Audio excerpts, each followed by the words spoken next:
तो स्वागत है एक नए एपिसोड में भाई। आज मैं इंडिया के 3 सबसे हॉन्टेड प्लेसेस की कहानी सुनाने वाला हूँ शॉर्ट में। तो पहले नंबर पे भारत में जो सबसे भूतिया जगह है उस पे आता है भानगढ़ का किला। ये किला राजस्थान में है और ये किला सबसे भूतिया माना जाता है। वैसे तो ये एक टूरिस्ट प्लेस, लेकिन भारत सरकार के द्वारा एक बोर्ड लगाया गया है जिसमें साफ साफ लिखा हुआ है कि भानगढ़ की सीमा में सूर्योदय से पहले और सूर्यास्त के बाद प्रवेश करना वर्जित है। ये बोर्ड अपने आप में बहुत बड़ी गवाही देता है भानगढ़ में मौजूद उस खतरे के बारे में। भानगढ़ की कहानी अगर देखें तो भाई कहते हैं कि श्राप की वजह से भानगढ़ बर्बाद हो गया। कभी जो आबाद था वो अब वीरान खंडहर बनकर इतिहास में दर्ज है। तो कहते हैं कि 2 वैसे श्राप दिए गए थे। एक कोई बालूनाथ ऋषि थे जिन्हें राजा को तब श्राप दे दिया जब राजा ने अपने महल को बनाते बनाते बालूनाथ की कुटिया तक ले गए और बालूनाथ ये चाहते थे कि महल की परछाई कभी भी उनकी कुटिया पे ना पड़े, क्योंकि वो राजसी लोगों से दूर रहना चाहते थे। लेकिन जब राजा ने इस शर्त को अनदेखा कर दिया और महल बनाते बनाते वो कुटिया के बहुत पास गए, तब क्रोधित होकर बालूनाथ ने श्राप दे दिया भानगढ़ को। और कहते हैं इस श्राप के बाद पड़ोसी राजा ने भाई हमला किया और सभी लोगों का कत्ल कर दिया। मतलब बाज़ार में जो लोग मौजूद थे घरों पे घुस करके औरत बच्चे बूढ़े एक तरफ से जिनको भी पाया गया सबको मार दिया। महल के बहुत से लोगों को मार दिया गया और तब से आज तक भानगढ़ भूतहा बन गया है। कहते हैं जिन लोगों ने भी अपनी जान गंवाई उनकी आत्मा आज भी भानगढ़ में भटकती है। दूसरे नंबर पे आता है एक रानी थी, उसने श्राप दे दिया। रानी रत्नावती ने, एक तांत्रिक था जो रानी को पाना चाहता था, और जब रानी ने उसके प्रेम को अस्वीकार कर दिया तब वो तांत्रिक बहुत ही गुस्सा हो गया और उसने एक जादुई तेल दिया रानी को जो अक्सर देता था उनके बालों के लिए। और रानी ने जब इस बार वो तेल लगाया तो रानी की मौत हो जाती है। और मरने से पहले रानी ने श्राप दिया कि भानगढ़ कभी भी आबाद नहीं होगा, और उसके बाद भानगढ़ बर्बाद हो गया। दूसरे नंबर पे जो प्लेस है वो है भाई कुलधरा गांव, कुलधरा विलेज, जो कि राजस्थान में ही है। और कुलधरा की कहानी ये है कि भाई कुलधरा के आसपास 83 गांव में 83 विलेजेस में पालीवाल ब्राह्मण रहते थे।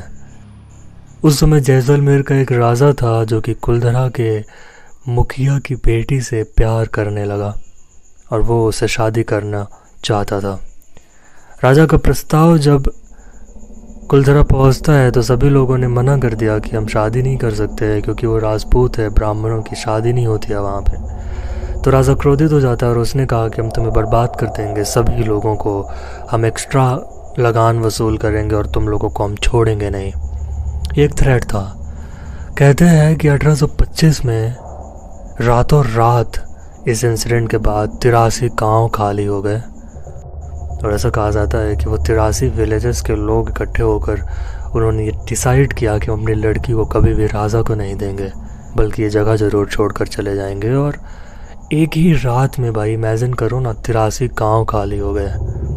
बच्चे बूढ़े जितने भी लोग थे सब अपना सामान लेकर रातों रात खाली हो गया। न सिर्फ एक गाँव बल्कि 83 गाँव। कहते राजा को कभी पता ही नहीं चला कि वो लोग गए कहाँ। उन्हें ज़मीन खा गई या आसमान निकल गया, कुछ पता नहीं चला उनका। हाँ, जाते जाते उन्होंने श्राप ज़रूर दिया कि इस ज़मीन पे कभी भी कोई बस्ती नहीं बस पाएगी, क्योंकि उन लोगों को अपना घर छोड़कर जाना पड़ रहा था। और कहते हैं ऐसा ही हुआ, आज तक वो आबाद नहीं हो पाया है। कुलधरा में तो कुछ गांव ऐसे हैं जिसमें आज भी स्ट्रक्चर्स मौजूद हैं, लेकिन वहाँ कोई रहा ही नहीं कभी। राजा ने काफ़ी लोगों को बसाना चाहा वहाँ पे, लेकिन कभी कोई रह ही नहीं पाया। सूरज डूबते ही कुछ अजीबो गरीब घटनाएं घटने लगती हैं वहाँ पे। कुछ पैरानॉर्मल होने लगता है, जिसकी वजह से जो भी इंसान वहाँ जाता है वो सूरज की पहली किरण से ही वहाँ से भाग जाता है। कुलधरा में भी भाई आज तुम अगर जाना चाहो तो जा सकते हो, टूरिस्ट प्लेस है। 8 बजे से लेकर सुबह शाम को 6 बजे तक आप जा सकते हो। 6 के बाद कुलधरा पे प्रवेश नहीं करना चाहिए, लोकल्स करने भी नहीं देते हैं। तो दूसरी प्लेस थी। तीसरी प्लेस है भाई शनिवार वाड़ा पुणे।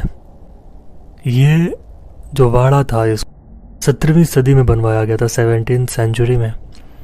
और कहते हैं कि इस वाड़े में नारायण राव की आत्मा आज भी भटकती है, जो कि बेटा था पहले पेशवा, मराठा एम्पायर के पहले पेशवा बाजीराव का। और ऐसा कहा जाता है कि नारायण राव के चाचा ने ही नारायण राव की हत्या कर दी, क्योंकि नारायण राव काफ़ी प्रसिद्ध हो रहा था और वो अपने ही बाप की तरह पेशवा बनना चाहता था। इस मर्डर के बाद वाड़े को आग भी लगा दी गई थी, तो आज भी वो वाड़ा जला हुआ है।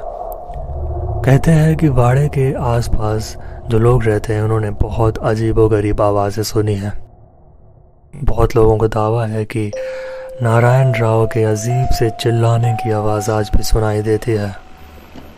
चांदनी रात को कहते हैं कि नारायण राव रोते हुए कहता है, काका माला बचावा।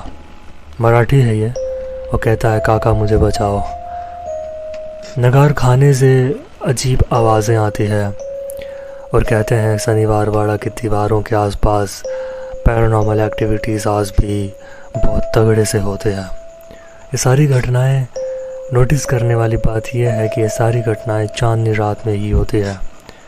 और शनिवार वाड़ा जो कि कभी बहुत ही सुंदर वाड़ा था, आज वो ऐसी डरावनी कहानियों को लेके जिंदा है। तो ये थी वो 3 जगह। इन तीनों जगह की मैं प्रॉपर वीडियो बना सकता हूँ अगर चाहोगे तो। ख्याल रखो, तब तक मिलते हैं अगली वीडियो में। बाय।